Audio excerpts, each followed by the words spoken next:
Right, so today I wanted to talk about an interesting story that Corey Morgan links to out of calgary.ctvnews.ca.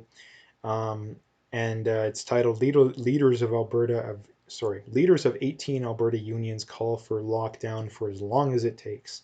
And Corey Morgan responds by saying, 18 people with guaranteed salaries representing thousands with guaranteed salaries want to lock down millions of people without guaranteed salaries. Now, to sum it up, I think that's about the best way you can possibly put it, which is why I wanted to talk about it. In that, I mean, this is the thing I brought up endlessly, and that this can be summed up into when it comes to people's position on lockdown, no lockdown, mask mandates, no mask mandates, basically any, not only just when it comes to the whole virus, but when it comes to any fiscal or economic or public schools versus private schools, free market healthcare versus not free market healthcare.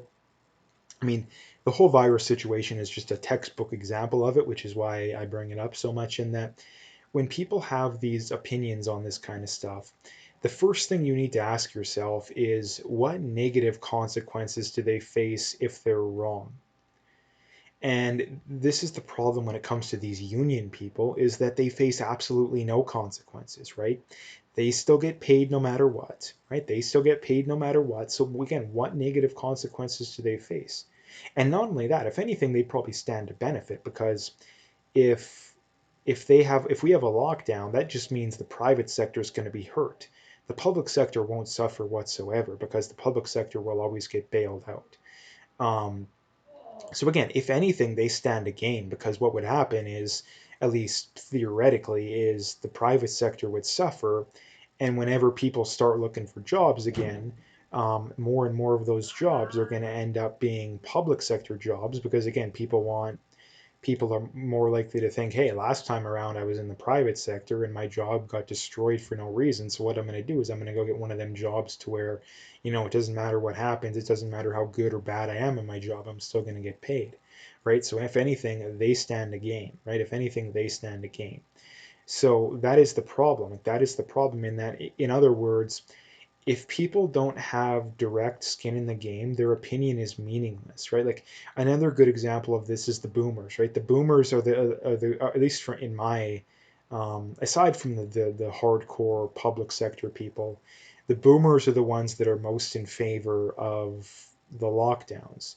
And why is that? It's not because they're overly at risk, other than the really old ones. The really old ones, I guess, would be what, like 70, 75. So they're not actually that at risk. I mean, the people that are most at risk are the people that are over 80 or have serious health conditions. Now, a lot of them probably have serious health conditions, but again, that's not my fault. Like that's your fault.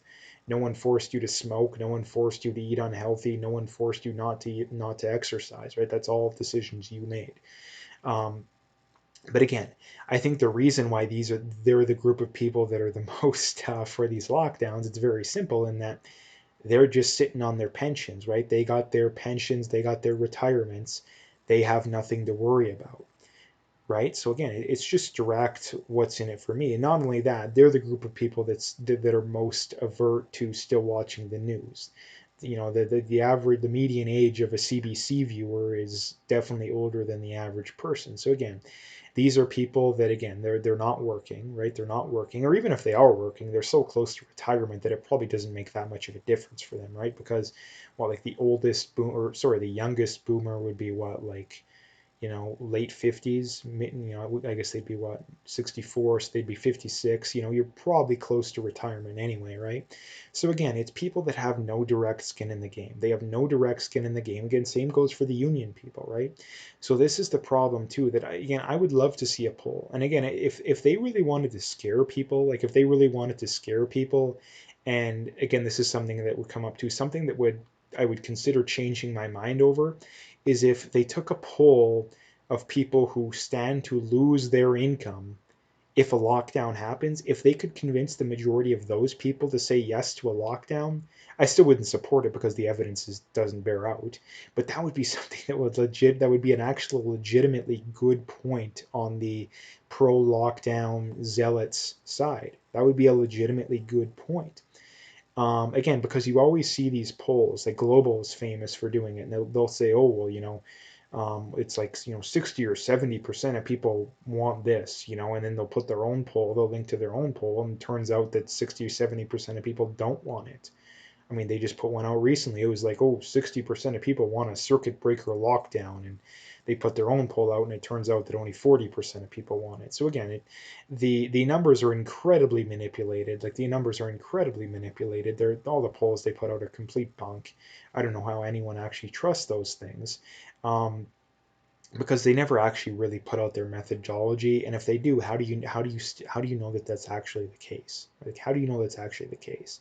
Because in the people that I talk to, I've never heard anyone that I talk to that has been in any of these polls, right? I've never heard anyone, right?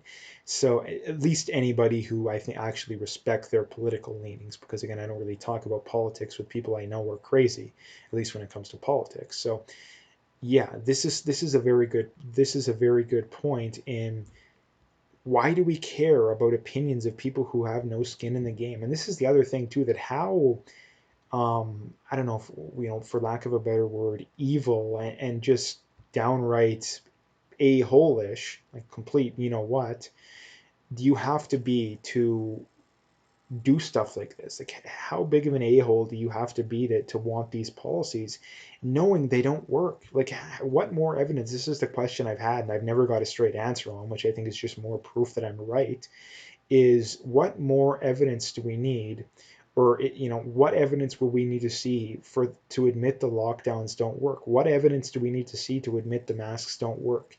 Like, I've asked my city councilors this multiple times, at least 3 or 4 times in the emails, and the vast majority of them don't respond, or if they do respond, they avoid the question. And the only one that has at least made an attempt on it is, oh, we got to play it safe, right? We got to play it safe, which is complete bunk. Like, it's complete bunk. Like, they, that makes absolutely no sense from a anything close to a logical perspective, because when we first got into this whole situation, China was spewing propaganda to the rest of the world that people were dying in the streets, and people had to be welded into their houses, and it was a 3, 4, 5% death rate, right? And we didn't take it seriously then. We didn't have mask mandates then. We waited till what, mid-March to lock down. We didn't close the border, so we didn't play it safe then, right? We didn't play it safe when we thought that the death rate was 4 or 5%. Now we know it's 0.1, even a little less maybe.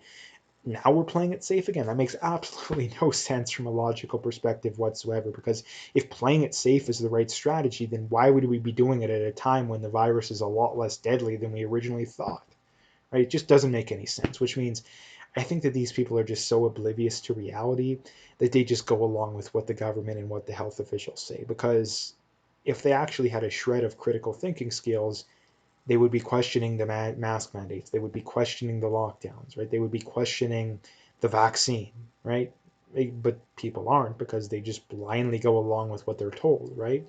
So again, this is a very good point. And again, if people have any shred of decency, any shred of, just common, people like to care about the common good and all this stuff that they talk about. Well, again, um, at the very least, be honest with people. Like, at the very, like, even if people said, like, let's say you're a teacher, you're in a union, you're a government employee, if you support lockdowns, at least be honest with people and say, hey, I'm gonna get paid either way. I understand that. I understand that isn't fair necessarily, and that if we lock down, you're gonna lose money.